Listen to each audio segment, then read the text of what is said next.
Hi, welcome back to Reach for Healing. It's Rebecca, and I wanted to stop by tonight with one more vignette in the Debt Reduction and Elimination series, my mini masterclass number 2. I shared the story of how I manifested payments for my student loans. And I wanted to add something because I think I talked a lot about this in the first and second session, but did not really share a specific example. And that was the second step of evaluating your circumstances. And in that first session of the mini masterclass number 2, I talked about, of course, step 1 being organizing your debts from biggest to smallest and evaluating your circumstances. And I mentioned side hustles. And so I want to share with you something that worked for me about a year and a half ago, maybe closer to 2 years, when I was, again, evaluating my circumstances and doing what I suggested to you, being open and receptive to opportunities that came my way. I have been a university professor and a community college educator for many years. It is not my full-time profession. It was at one time, but I'm not a full-time educator anymore. I have another job, but I still enjoy teaching as an adjunct. And at that time, I was teaching as an adjunct periodically in what we call community education for the community college. So I teach Microsoft Office classes here and there, and I enjoy it. I love it very much.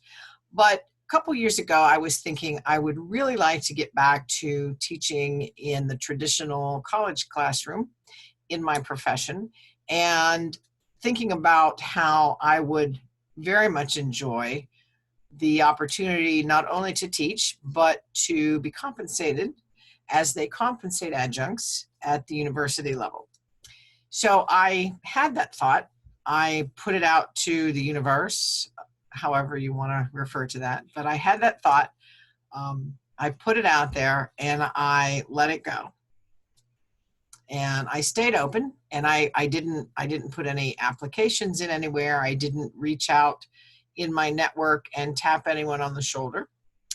I trusted in the process. I trusted in the knowing that what I say all the time on my blog, what I write about on my blog, that I know that I'm provided.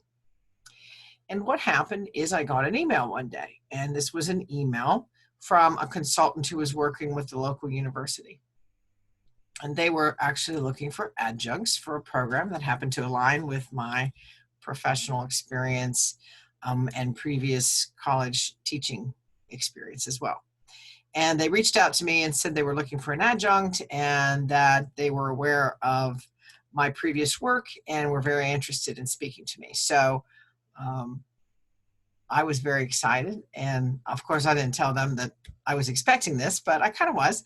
And I didn't know where it was coming from. So it was a surprise that it came from this particular institution. I was really excited. Long story short, I've been teaching at this college for the past year, and looks like I will continue. I'm starting the second fall semester with them. And so wanted to share just that quick little story. It was something that I put my attention on. It was something that I had a desire for, and it was something I was able to remain open and receptive to having it come into my life, and it showed up. And I can share with you that as I have learned the techniques of spiritual metaphysics of putting my attention on something, asking, focusing, and then letting it go, not getting all crazy about it, but just, putting my attention on it and knowing that this or something better will show up. I have had time and time again the experience where that or something better showed up. And this example of the opportunity to teach as an adjunct not only was part of my debt reduction and elimination strategy, it certainly brought more income into my life. It was also one of the easiest things I ever kind of lined up with, if you want to say, I got in alignment with energetically in my practice and application of spiritual principles. So I wanted to make sure that I addressed that whole issue of that second step where you evaluate your circumstances to give you kind of a concrete example of what I'm talking about and how that can show up for you. So just wanted to share that with you this evening. I hope you'll subscribe to my channel and come back for more spiritual learning. Be sure to check out my blog at practitionerspath.wordpress.com. And until next time, take care and be well.